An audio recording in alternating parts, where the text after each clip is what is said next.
नमस्कार, मैं हूं आपके साथ दीपक सिंह गोलू।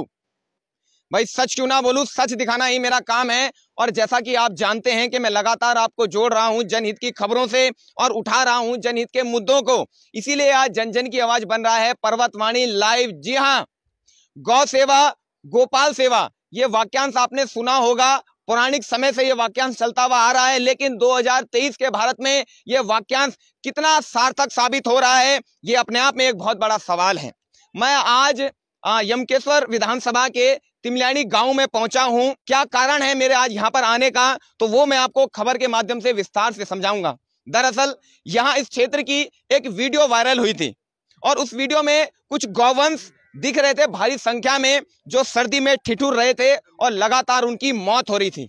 लेकिन ये वीडियो एक गौ भक्त के पास पहुंच गया और जब उन्होंने गौ माता की ये दुर्दशा देखी यमकेश्वर क्षेत्र में, तो वो स्वयं जो है चल पड़े उस क्षेत्र में जहां ये गौवंश तड़प तड़प के मर रहे थे। तो चलिए पूरा क्या मामला है वो आपको समझाएंगे। और सबसे पहले मैं मिलवाऊंगा आपको जेपी भट्ट जी से, जिनको आपने हमारे चैनल के माध्यम से पहले भी देखा था कि किस प्रकार से जेपी भट्ट ने अपना पूरा जो जीवन है उसे समर्पित कर दिया है गौ माता की सेवा के लिए। आज देवभूमि उत्तराखंड में गौ माताएं तड़प तड़प कर मर रही हैं। यमकेश्वर क्षेत्र की ये घटना है, क्या पूरा मामला था पहले तो ये समझाइए।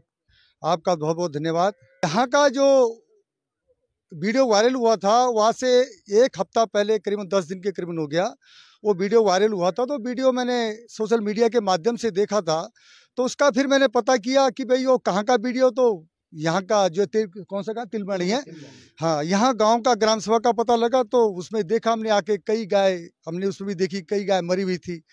करीबन उस समय इनके पास 80-90 के करीबन गाय थी, इस समय 70-80 के करीबन गाय है इनके पास। तो हमने उसको देख के, जब यहाँ के हमने गौ माताओं की स्थिति देखी, उस दिन मैं बड़ा भावुक हो गया था, मुझे आंसू आने लग गए थे। उसके बाद हमने तुरंत इसमें कार्रवाई करी। फिर हमने उस दिन इनके लिए कंबल लेके आए, 100-150 के करीबन कंबल थे, और इनके लिए तिरपाल लेके आए। तो उसके बाद आज हम आ रहे हैं आपके सामने, आप देख ही रहे होंगे गौ माताओं की स्थिति थोड़ी ठीक है। तो हमने तो जीवन में संकल्प ले रखा है कि जिएंगे हम गौ माता के लिए, जिएंगे, मरेंगे गौ माता के लिए मरेंगे। बड़ा सवाल ये भी है, इतनी संख्या में मैं देख रहा हूँ बहुत सारे गौवंश हैं, हाँ। ये आखिर यहाँ पर आए कैसे, किन लोगों द्वारा छोड़े गए हैं, ये भी तो एक बड़ा सवाल है। ये देखो जी, गांव-गांव से ही इनको ला के यहाँ छोड़ दिया गया है। सुनने में ये आया कि भाई 1000 रुपए दे के, 500 रुपए इनको दे के कि भाई यहाँ पे गौ माता, क्योंकि 1000 रुपए में, 500 रुपए में, और उस माँ को छोड़ दिया जिस माँ के अंदर साक्षात 33 कोटि देवी देवता विराजमान है। उस गौ पालक ने यही नहीं समझा कि मैं 1000 रुपए दे रहा हूँ इस गौ माता को, मैं मृत्यु के दौर में भेज रहा हूँ। तो यहाँ पे गौ माता शीतकालीन में मृत्यु में कई गौ माता मरी है ऐसे करके। चलिए मामला आप समझ ही गए होंगे कि दरअसल ये मामला क्या है। मामला ये है, विस्तार से आपको बताते हैं। जैसा कि भट्ट जी बता रहे हैं कि यहाँ के जो ग्रामीण हैं, जो लोग हैं, उन्होंने इन गायों को या इन गौवंशों को छोड़ दिया है जंगल में, क्योंकि ये वो गौवंश हैं, ये वो गौ माता हैं जिन्होंने दूध देना बंद कर दिया है या जिनकी तबीयत खराब है। तो ऐसी स्थिति में इनको छोड़ दिया जाता है और ये बात बिल्कुल सत्य है। गाय की सेवा लोग तब तक करते हैं जब तक वो दूध देती है, और जहां उसने दूध देना बंद किया, जहां मतलब गौ माता से खत्म हो जाता है, तो हम ऐसे लोग हो चुके हैं, हमारा हृदय इतना कठोर हो चुका है कि हम उस पर दया नहीं करते और उसको जंगल में छोड़ देते हैं। जब वे जंगल में जाती हैं तो उन्हें पर्याप्त मात्रा में खाने के लिए नहीं मिलता कुछ, उनकी तबीयत खराब होती है, सर्दी से उनकी मौत हो जाती है, या जो वन्य जीव हैं उनको खा लेते हैं। लेकिन हम इस बात को क्यों भूल जाते हैं कि हम सनातनी पुरुष हैं, हम सनातनी धर्म के लोग हैं, और ये सनातन की आधार है गौ माता। अभी मेरे साथ यूकेडी के प्रवक्ता हैं शांति प्रसाद भट्ट जी।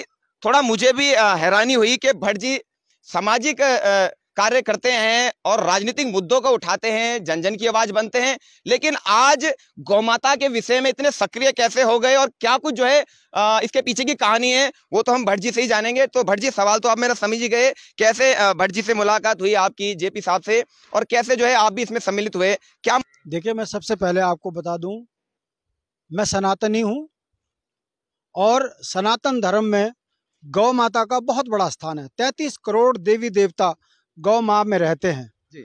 और हमारी बद्री गायें, ये तो साक्षात इसके दूध में अमृत है, इसके घी में अमृत है।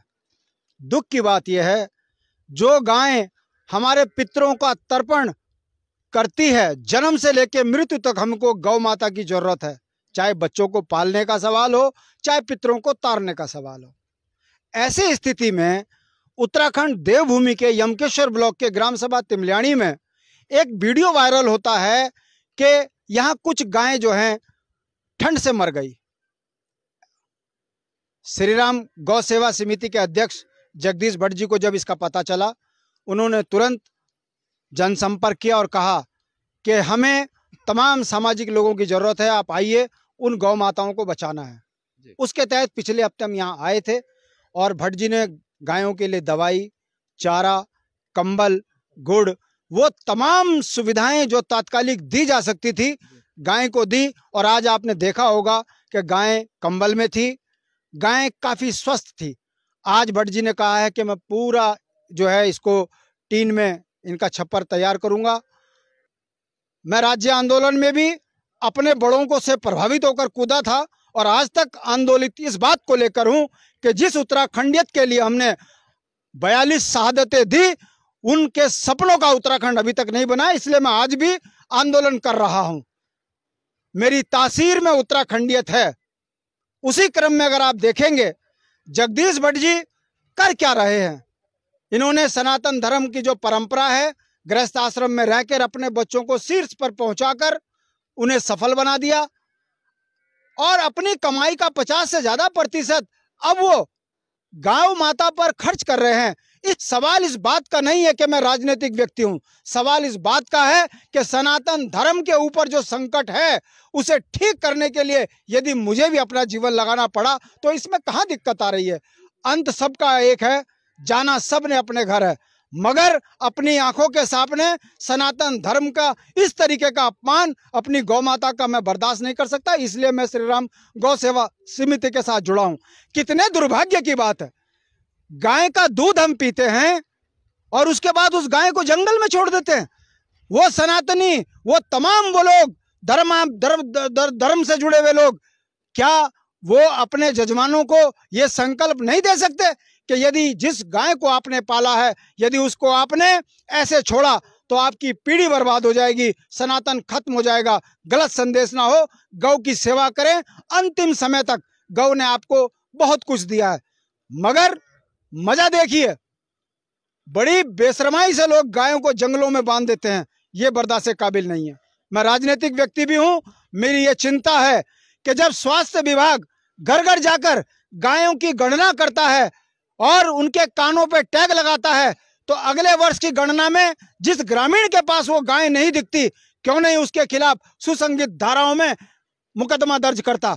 पशुपालन विभाग पल्ला झाड़ रहा है, सरकार भाषणों में चल रही है, घोषणाओं में चल रही है, धरातल में हालात यह है कि सामाजिक संगठन अपनी सभ्यता और संस्कृति को बचाने का काम कर रहे हैं। मैं साधुवाद देता हूं जगदीश भट्ट जी को, उनसे जुड़े तमाम लोगों को जो अपना लगाकर एक संदेश दे रहे हैं कि सनातन को बचाना है। कब चेतेगी जनता? केदारनाथ से सबक नहीं ले रहे हैं और बद्री धाम जो हमारा 4 धाम है, जोशीमठ, जहां पर शंकराचार्य जी के पहले कदम पड़े, वो संकट में आ गया। कर्णप्रयाग संकट में, गोपेश्वर संकट में, मसूरी संकट में। इसके पीछे एक संदेश है कि जो सनातन धर्म से विमुख होगा उसके लिए बहुत मुश्किल होगा। ये देवभूमि है, ऋषि मुनि रहते हैं, साक्षात भगवान यहाँ रहते हैं और उनकी नजरों के सामने उनके अनुयायी गौ माता का अपमान कर रहे हैं, ये बर्दाश्त के काबिल नहीं है। भट्ट जी ने एक संदेश दिया है, भट्ट जी का ये कहना है, हम मुख्यमंत्री से भी मिलेंगे और एक इसके लिए प्रावधान बनाने की बात करेंगे कि गौ की सेवा जो पालता है अंत तक करे। यदि कोई अपनी पशुओं को जंगल में छोड़ेगा, ऐसे निराश्रित करके छोड़ेगा, उनके खिलाफ सख्त कार्रवाई करने के लिए हम मुख्यमंत्री से कहेंगे। और हम उम्मीद करते हैं कि पशुपालन विभाग हर वर्ष की गणना में उन लोगों के नाम भी उजागर करेगा जिन्होंने गायों को इस तरीके से जंगल में छोड़ा है। जय भारत, जय उत्तराखंड। चलिए, बहुत बड़ी बात जो है भट्ट जी बता रहे हैं कि सरकार को भी इस मामले में संज्ञान लेना चाहिए, क्योंकि यदि बात वैतरणी से तरने की आती है तो भी हम शास्त्रों में इसी बात को पढ़ते हैं कि उस वक्त जब हम संकट में फंसे रहते हैं, मरणोपरांत वैतरणी को तारने की बात आती है, तो उस वक्त भी गौमाता की पूंछ को पकड़ के हम वैतरणी को पार करते हैं। तब तक आप बने रहिए और देखते रहिए पर्वतवाणी लाइव। जय हिंद, जय उत्तराखंड।